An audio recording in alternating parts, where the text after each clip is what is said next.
Dear students, today we study about the inflorescence. An axis bearing flowers in a particular fashion is known as inflorescence, or the arrangement of flowers on the peduncle is known as inflorescence. The shoot meristeme transformed into floral meristeme. The inflorescence can be divided broadly into two, racemose and cymose. In racemose, the growth of the stem is indeterminate,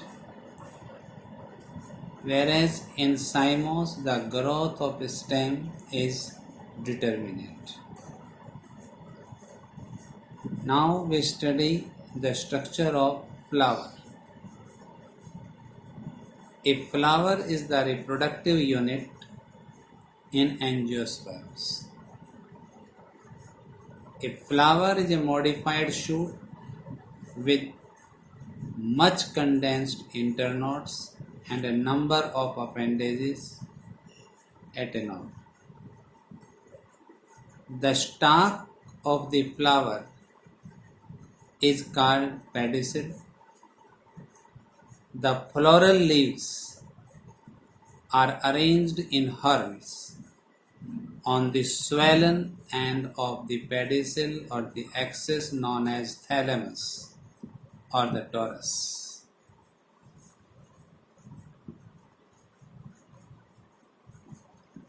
Calyx and corolla are the accessory or non-essential whorls of a flower,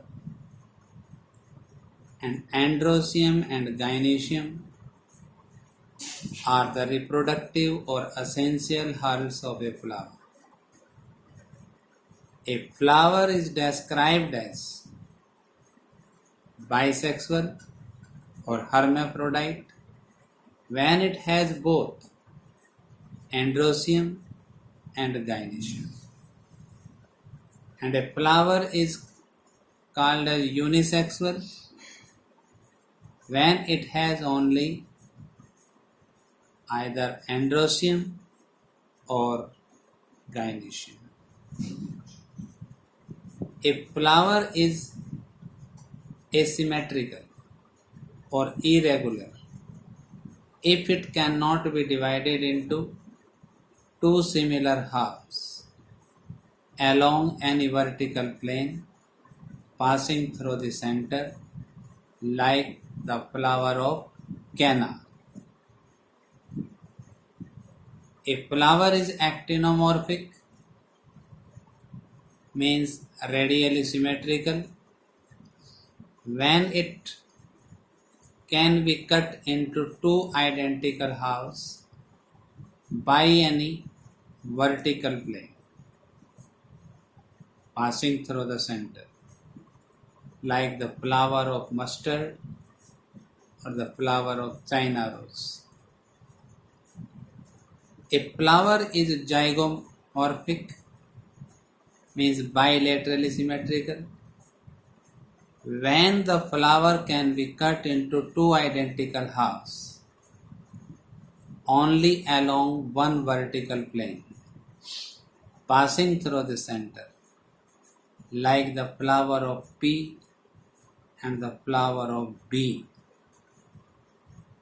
A flower is bracteate if it has its base, bract at its base, and a flower is called ebracteate when bract is absent. A flower may be trimerous, tetramerous, or pentamerous if it contains the floral appendages in 3 or multiple of 3 then it is called trimerous. And if it contains the plural appendages 4 or multiple of 4, then it is called tetramerous.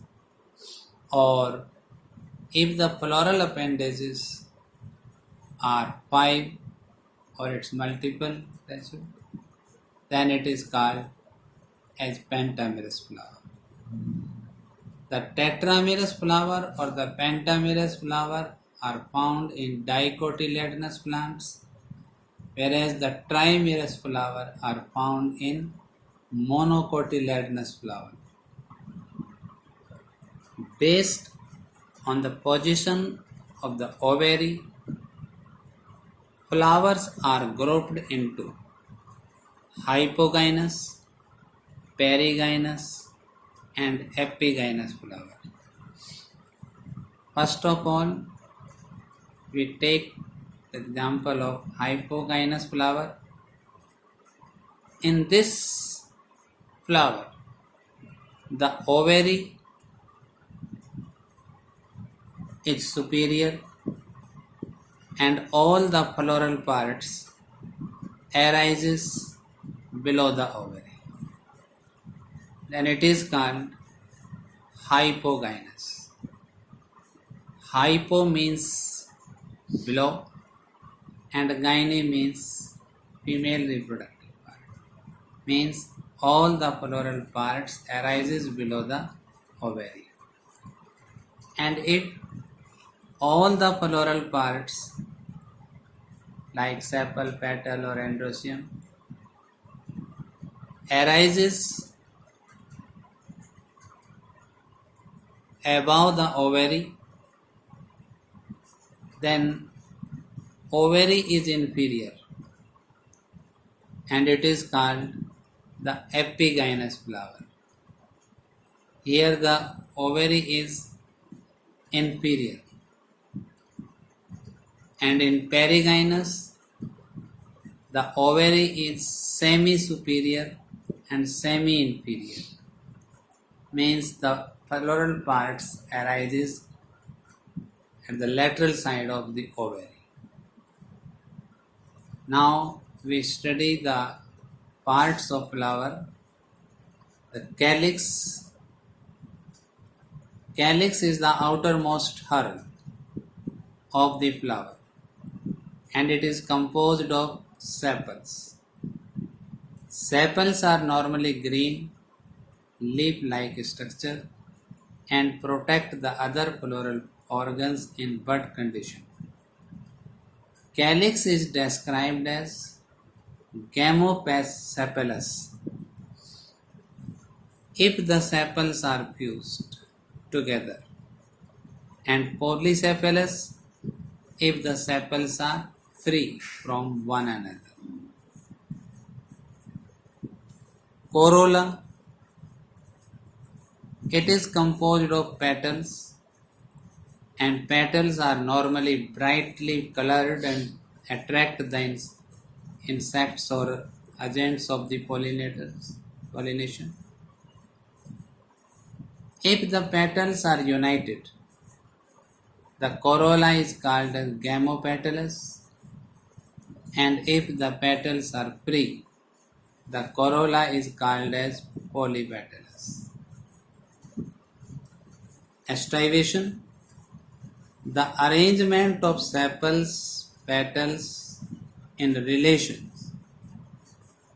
to one another in the bud condition is called as estivation. Estivation are of the following types. The velvet.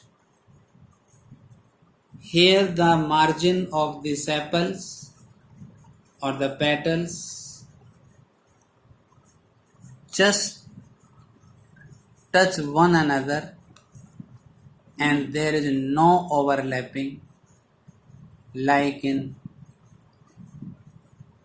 flower of Calotropis. Second is the twisted. Here one margin of the sepal or the petal overlaps the margin of the next sepal or petal, or one margin is overlapped by the margin of the another segment, like the corolla of hibiscus. Imbricate. Here the odd sepal or petal is posterior sepal or petal is completely internal, with both its margin being overlapped. One sepal or petal is completely external and overlaps the margin of its adjacent segments. Other three members have one margin overlap and one margin overlapping the next segment, as in twisted estivation, the corolla of Cassia fistula and the corolla of Gulmohar are found in this condition. Next is the maxillary or descending imbricate.